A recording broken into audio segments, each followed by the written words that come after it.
A stop loss is not an admission that you were wrong. A stop loss is a non-negotiable business expense. It's the insurance premium you pay to protect you from a catastrophic event and keep you in the game for another day.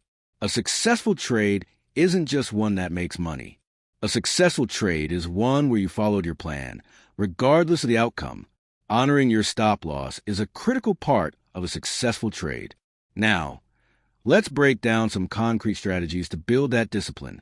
We can group them into 3 areas: the system, the psychology, and the setup. 1. The system. Make it mechanical. The goal here is to remove your in-the-moment emotions from the decision as much as possible. The pre-commitment rule. Your exit point, your stop loss, must be defined before you ever enter a trade.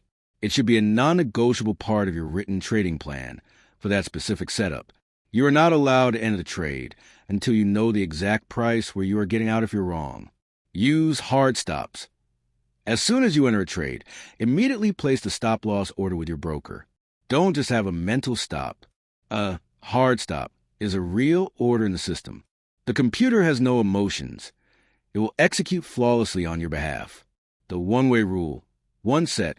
A stop loss can only be moved in one direction, in your favor to lock in profits, like a trailing stop.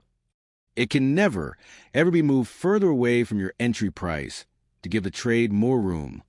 This is a cardinal sin of risk management. 2.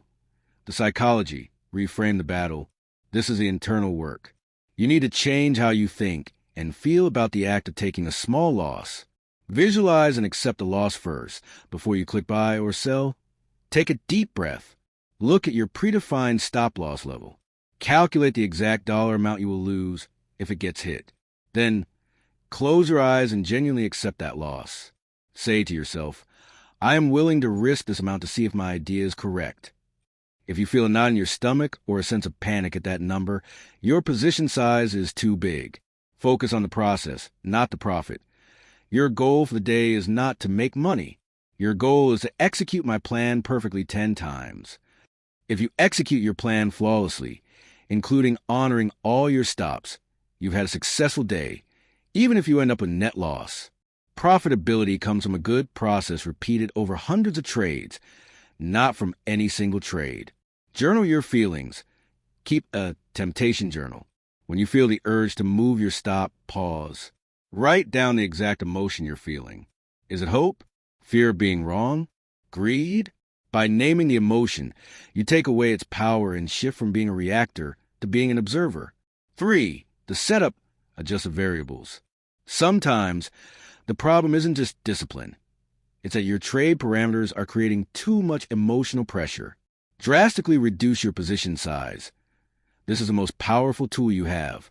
If you have a problem honoring a $100 stop, cut your size until it's a $10 stop.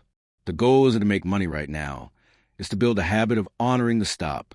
Once the habit is second nature, you can slowly increase your size. A $10 loss is an easy business expense. A $1,000 loss can feel personal and catastrophic. Increase your conviction. Are you taking trades that you're not fully confident in? A lack of conviction in your entry strategy will naturally lead to a lack of conviction in your exit strategy.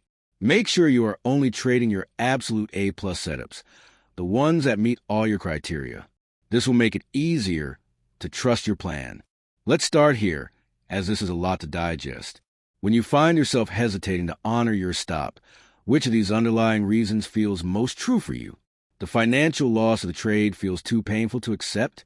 The emotional feeling of being wrong about the trade's direction? The hope that it will come back if you just give a little more room? 1. The hope it will come back trap.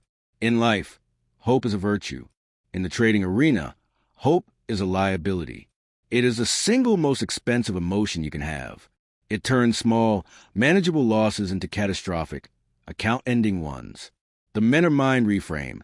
A trade is not a relationship you need to nurture back to health. A trade is a hypothesis. Your stop loss is not a point of pain. It is the invalidation point of your hypothesis. The moment the price hits your predetermined stop, your original reason for entering the trade. My thesis is that the price will go up from here. is proven wrong by market action. The data has changed. Holding on past that point is no longer trading. It's gambling on pure hope, with no evidence to support your position. Actionable strategy. Before you enter your next trade, you must be able to complete this sentence. My reason for entering this trade is X, and my thesis is invalid if the price hits Y. Price level Y is your stop loss. It is logical, not emotional. 2. The my entry was poor trap. This is a subtle justification we give ourselves for breaking our rules. The thinking goes, my stop is in the wrong place because my entry was a few cents off, so I should adjust it. The men of mind reframe. The entry is a sunk cost. Once you are in the trade, you cannot change your entry.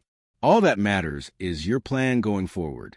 The time to analyze a poor entry is after the trade is closed, during your end-of-day review. This is where you learn and improve for tomorrow. Trying to fix a poor entry during the trade by widening your stop is like trying to perform surgery on yourself in the middle of a sprint. The only job during the trade is execution of the plan. Actionable strategy. Separate your execution self from your analyst self. Execution self.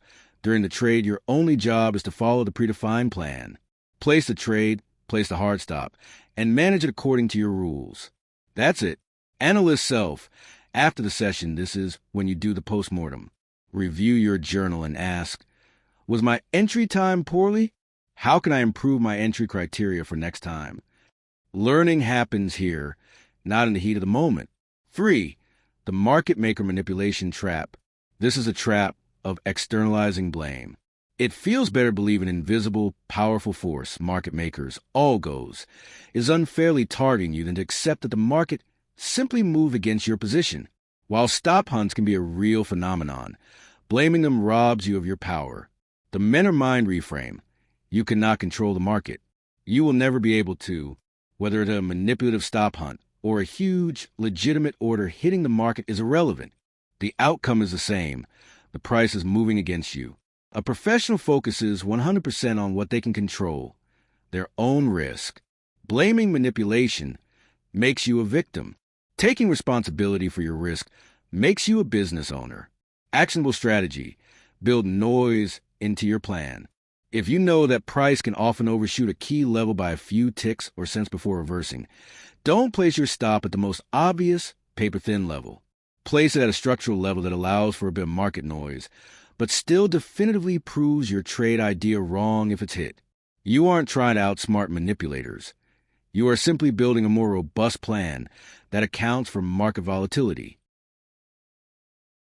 Today's game plan, neutralize manipulation and cage hope. Part 1. The anti-manipulation framework, your pre-market task. The feeling of being manipulated comes from the market moving just a little bit further than you expect, stopping you out, and then reversing. You're right, this overshoot happens. Instead of seeing it as a personal attack, let's treat it as a measurable market characteristic called volatility noise. Your task right now, before the market opens, is to become a data scientist. Pick the main asset you plan to trade today, e.g. SPY, QQQ, a specific stock. Open its chart on the time frame you trade. Identify the key support and resistance levels from the past few days. Measure the noise.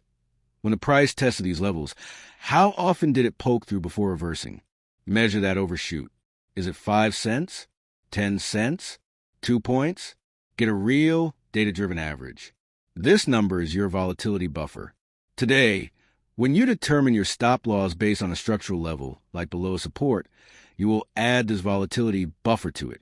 For example, if support is at $100 and your buffer is 15 cents, your stop goes at $99.85, not $99.99. This isn't widening your stop out of hope. This is a tactical, data-driven decision made before you even enter the trade. You are no longer placing stops where everyone else does. You are placing them where the trade is structurally proven wrong, beyond predictable noise. You are moving from being a victim to being a strategist. Part 2, the Hope Killer Protocol, your in-trade rule. You mentioned hope comes with patience. Let's redefine patience for today. Patience is not waiting for a losing trade to turn around. Patience IS waiting for your A plus setup to appear before you enter. Patience IS letting a winning trade run according to your plan. Your permission to be patient with a trade expires the second it proves you wrong. Today, every trade you take will be governed by a simple, non-negotiable, then statement you will write down. If the price hits my stop loss at your calculated stop price, including the volatility buffer, then I will immediately close a position and review the trade in my journal. This statement is your contract with yourself for today. It short-circuits the hope and patience loop. The decision is already made. Your only job is to execute.